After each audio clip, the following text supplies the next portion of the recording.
Hello there, my name is Adam Short, and I am an Intuit QuickBooks Online Advanced Certified Pro Advisor.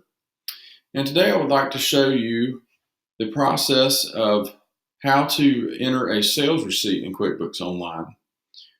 Previously, we talked about entering invoices, but in this case, we will discuss a sales receipt. Now, a sales receipt is a cash transaction instead of an accrual transaction. And this means that the payment is received at the same time that the product or service is rendered or delivered or fulfilled. So if your business has a product that it sells and the customer pays you at the time that the customer receives the product, then the proper transaction to enter is a sales receipt. There are multiple ways to do this, but the easiest is to click the plus sign at the top center of the screen, and then under customers or clients, depending on your settings, you will go down to sales receipt and click that. And you'll have the sales receipt screen that will show up. And we'll first want to select the customer. In this case, we want to select Cool Cars.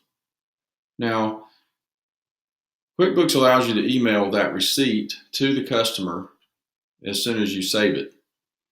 So first we'll enter the email if necessary, if it's not there already, and then the date of the sales receipt. And in this case, we'll select today, which is September 12th. Crew number is a customized field that was set up in here by the test drive file, but it will not show up like that in your file. This is customized. The payment method, let's say they paid by cash, and we don't have a reference number other than the number that we're going to assign to the sales receipt. But in this case, we're not going to do that.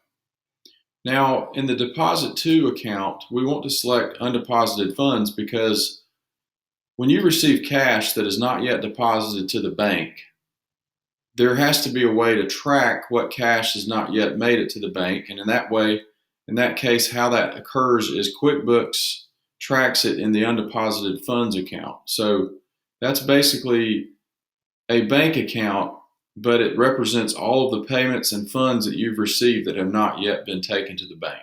So be sure that you select undeposited funds if the customer pays you in cash or check.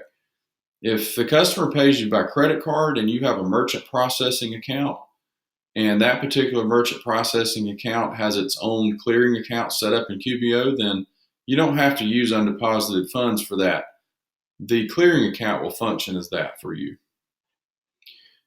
Then down here, we want to select what product or service we actually sold to the customer. And let's say they came in and they wanted to buy some lighting for their garden or their yard. So we'll select lighting. And then the description that you have entered into the product and service area will automatically pull forward into description. And let's say they purchased 5 design lights at a rate of $100 each. So now we have a total amount that QuickBooks calculates of $500 for those particular lights. And now the tax box is selected. That's sales tax. And in this case, sales tax does need to be charged to the customer because it's a physical product they purchased from us on site. So in this case, let's select the California 8%. And we'll see that the tax has been populated for us for $40. And now we have a total of $540 for the receipt. Again, the customer's paying at the time of receiving the product, so the amount received is also $540 and the balance due is 0. So at this point, I'm ready to save and close or save and send depending on my preference. I would like to send this to the customer so they have a record of the transaction. So you'll click that and you'll have this preview email that pops up. And here's the email address, the subject, and the actual email body that will go to, in this case, Grace Pariente. And then here's over here on your right side of your screen, this is a an actual preview of the sales receipt that they will receive. If you're satisfied, you click Send and Close.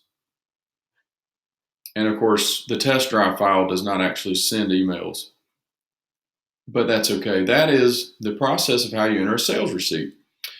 Hopefully this video has been very informative for you. Please check out our other videos on shortfinancial.com. Until then, happy bookkeeping.